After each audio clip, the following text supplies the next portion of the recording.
What's up YouTube, Capital G here. Got a nice little tag Dev Pro replay for you guys. And this I just call epic shit, because this is basically like a tag duel that was taken straight out of the anime. At points in this duel, it really felt like it was, you know, some Yusei versus Jack Atlas type shit. It was really that real, man. And it was crazy because this was the first time that I was playing Pendulum Magicians, but even I was getting into the flow like late in the duel. But this duel was pretty incredible. It was very intense at points, and I might have to pause a couple of times because you're going to see a whole lot of you're going to see a whole lot of cards that are used in this duel that just don't see a lot of meta play, basically see no meta play.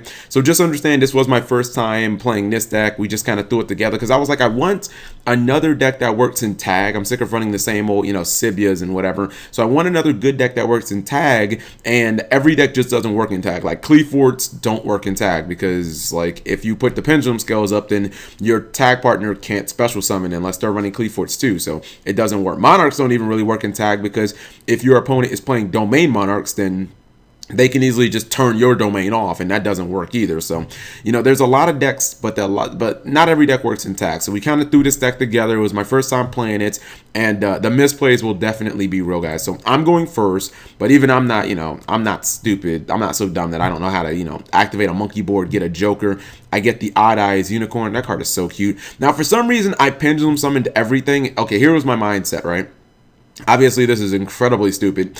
I thought, well, I figured Karen would be good. I thought Karen would protect itself. For some reason, I thought that this was Tuning Magician and that it was the level 1 tuner. And I was like, okay, well, I'm going to tune with my Dragon Pit. I'm going to tune with my Tuning Magician. I'm going to go for an 8. I don't even have any 8s actually that are like worth, yeah, I can't even make any 8s because my extra deck was junk. I only have like Ignister and whatnot.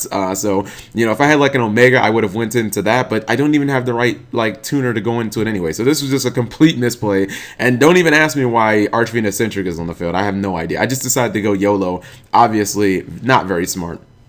The reason I say that is because, first off, I get blasted by Regeki. But I'm like, oh, okay, it's not that big of a deal, right? You know, Karin's still on the field. I'll just pendulum all my cards back next turn. It's not that big of a deal. I still feel pretty good.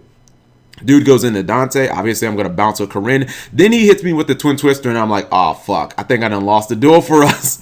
Because basically, I've lost everything. I've lost all my resources. This guy's going to make a second Dante. He's going to set his Phantom Knight sword. And I'm like, okay, well, basically, Cap just lost the duel for us. But my tag partner is ready to carry, activates Resonator Call to get Red Resonator. I know what Red Resonator does because I see it a lot, and he's kind of Jack Atlas Yusei deck. So it's just a really good card for synchro decks. Red Resonator is used to summon Rise Belt, the Toonstar Master. I've never seen this card, so I was like, okay, I wonder where he's going here.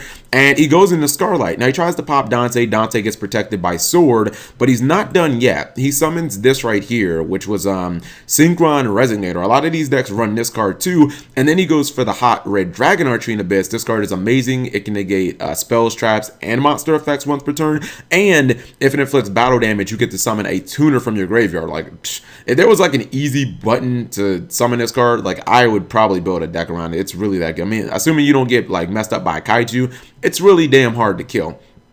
So let's see. Red Resonator gets added to his hand. Dante gets ran over. He's not playing any Burning Abyss, or at least we haven't seen any.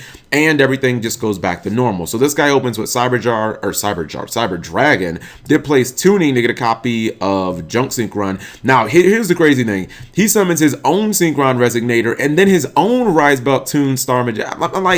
I'm like, are you guys playing the same deck? What the fuck is this, a mirror match? People in the chat were like, oh my god, mirror match hype. But no, he's like going a different route. So Ghost Ogre blasts that, so that thing is pretty much dead. He goes for Stardust Dragon. I was like, uh-oh, Stardust versus Red Dragon Archfiend, Yusei versus Jack. Now we did use, when Junk Synchron tried to activate, Hot Red Dragon Archfiend was just like, nah, you're not activating. So that got negated, if you're wondering why it didn't get its effect. And then he set Assault Mode activate. So I just go ahead and attack. Now he activates Assault Mode activate. And I was like, oh my god, it's been, maybe 5 years since I've seen that card. People in my chat were like, let it go, let it go, let it go. Honestly, I don't think it would have mattered that much if I would have let it go, because I would have just attacked over the assault mode Stardust anyways. I think when assault mode Stardust dies, I think it summons the Stardust back. But I just went ahead, I did the scumbag thing. I decided to just go ahead and negate. So as that was tributed for a cost, we get a replay. I attack over Junk Synchron.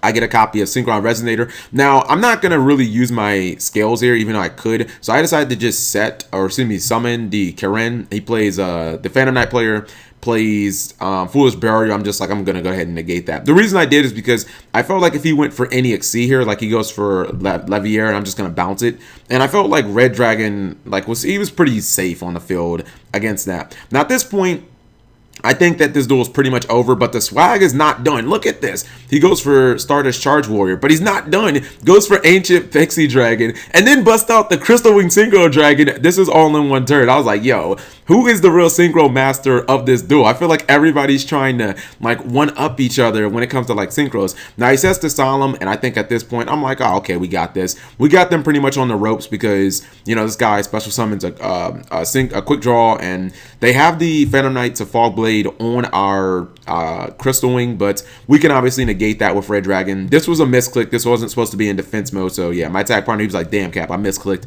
It's my bad. And I'm like, oh, no, don't worry, dude. You're pretty much carrying me right now. So I go ahead, I put it in attack mode. I actually misplayed here. I should have attacked in the reverse order. Because that would have given me a tuner from my graveyard, and I would have been able to normal summon the Corinne. But instead, since I misplayed, I just go ahead and I actually use my scales here, and I go ahead and I pendulum summon Noble Magician, and then I pendulum summon Joker. And at this point, I was like, well, I get Archfiend too. But at this point, I'm like, wait a minute, I can get in on this synchro action too. I thought about it. I was like, I can bring out Meteor Burst Dragon, and then I can use Meteor Burst Dragon's effect, and I can get Karen to the field, and that way we still get more defensive pressure. So I'm like, that's looking pretty legitimate. But what I didn't realize, and this is actually one of the reasons I kind of like Death Pro, is I could bust out Nirvana High Paladin. I'm like, the chat was I was asking them, I was like, yo, should I summon this card? And they were like, hell yeah, you should summon it, because I never would think that I would actually summon this bitch. So I decided to just go ahead, and at this point I was like, yo, GG no re, how do you kill this field? We have a Karen, we've got Crystal Wing Synchro Dragon, we have Hot Red Dragon Archfiend Abyss, we have Nirvana High Paladin, and we have Solemn Warning. Like, what on earth could you possibly throw at us? And people were like, yo, you better have that Lava Golem. I'm like, come on, man. I mean, we got a bounce effect. We're going to negate any monster effect with this guy. This guy can negate monsters and traps and spells, and we got a Solemn Stopper. I mean, we have a Summon Stopper, so I just don't really see any answer to this. Oh, by the way, I get to add Ghost Ogre to my hand, so I was just like, good luck. I don't think that there's anything on earth that can get this out, that can get them out of this. Now, they said a couple of cards. I decided to just go ahead, blast the Twin Twister. I got the what's it called? I got the Ghost Ogre for free. This is my attack partner's turn right here. You see they're using the Phantom Knight spells and traps to kind of summon monsters.